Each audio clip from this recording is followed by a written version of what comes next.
Yeah, I just said it's like a process, it's like a diet in itself, but it works in a totally different way. It's you are very unlikely changing from one day to the other, even though it happened to a friend of mine. From one day to the other, that's possible as well. It wasn't for me because I had to change a lot of other things in my life because I did not know how to deal with my emotions, with my frustrations, with my go, you have to get this with this kind of energy. I did not know. I felt caught in the school system, and I thought I was in the wrong school, but I couldn't do anything about it. And but there's always problems, and you can't shoot in your own knee to get rid of them. So, so if you see this as a process, it is like a diet, should work in a good case that you um, shred a few pounds, and then you gain one or two again, so you fall back. You have your day where you lash out and eat, I don't know, gummy bears or popcorn or cake or ice cream all day, but it's only, you know, it's only once or twice, and then you go back on route.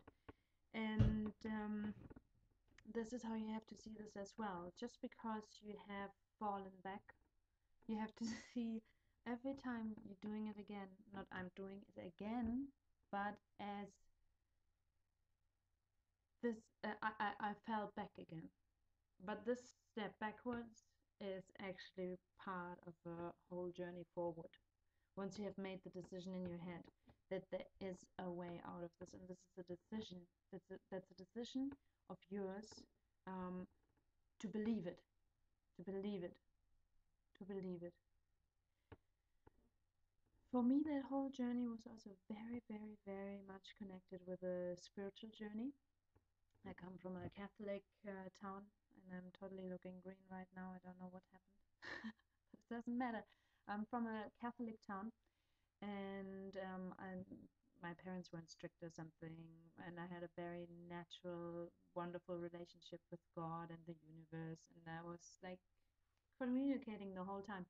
And when I was 12 or something, I became an atheist because, again, somebody had said that religion and God is something primitives had invented to explain fire. And as soon as I started reading up a little bit on philosophy, and I don't know, I just thought, oh, well, God doesn't exist. I mean, there's too much suffering in this world, and I'm smart now, going to a smart school. I don't believe in God.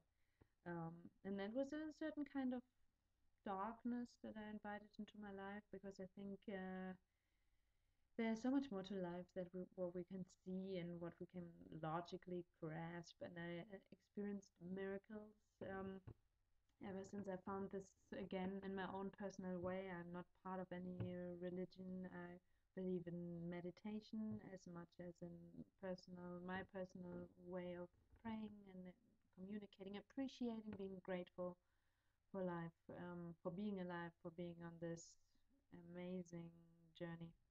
And looking back, and I promise you that with all of my heart, that these 7 dark years for me, dark years, actually were a fantastic gift. In the end of the day, I can say that now because I'm out of it. They taught me so much about myself. Bulimia taught me so much about myself and how much is possible. And it's not because I'm special, it's because I'm a human being just like you, and you have that power and that capacity as well. And it's a very, very personal journey, and probably not many people can help you. When I said in the beginning, I read up, I tried to find out as much as I could about what I was going through. And funny, the first thing I mentioned to you then was finding that book about nutrition. But before that, I tried to find literature from psychologists and from other people, from other bulimics or anorectic people, like autobiographies. But I have not found a positive, positive ending, a happy ending, and a happy ending in the sense that you don't have to have your safe foods. Do you know what I mean? You don't have to have safe foods. You don't have to have it. You don't need it. even not after having been there. You don't. Just believe that. And if you believe that, if you believe my story, if you just believe that for now, then you're already moving a major step forward, and you find a lot of puzzle pieces. Um, Bulimia has taught me to listen to my instincts, to cry my tears that are there, because I was always like very keeping it together and very strong and don't cry and not with me and bullshit, and to be kind and gentle with myself. Nobody else can do that for you. Nobody else. You have to embrace yourself and like treat yourself as your best friend. And you are not disgusting. Never ever ever disgusting or stupid. Never ever. Stop thinking these thoughts. You are not. Most all the people I met are extremely beautiful inside out. They are so caring about other people, and you are too, I bet. And that's why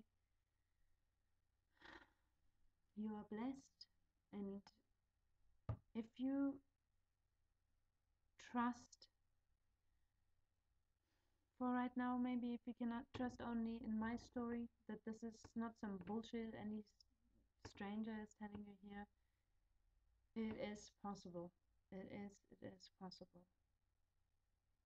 Yeah. I think I'm stopping this now for today, and I hope, please write questions to me, because every person has the individual path, and if I can, I try to reply in the forms of a video. I don't know what you're gonna write to me. I hope you do write, and there's absolutely no shame in this, and I hope you can see that. And I feel for you. I'm with you, and you're gonna be fine. You're gonna be fine. But the first step is believe it, that you're gonna be fine. That's a must. Give yourself a big hug and forgive yourself. It's not your fault. You just got addicted. You started this because you were a little silly, but we are human beings, and we do all sorts of silly stuff all day long because we have a free will. The problem with addictions is that you start something that makes you addicted. And that's just a trap you fell in, but it has nothing to do with intelligence or a lovely personality, or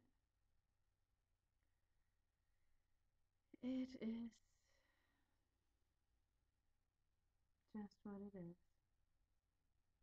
And I'm sending you lots and lots and lots and lots of love and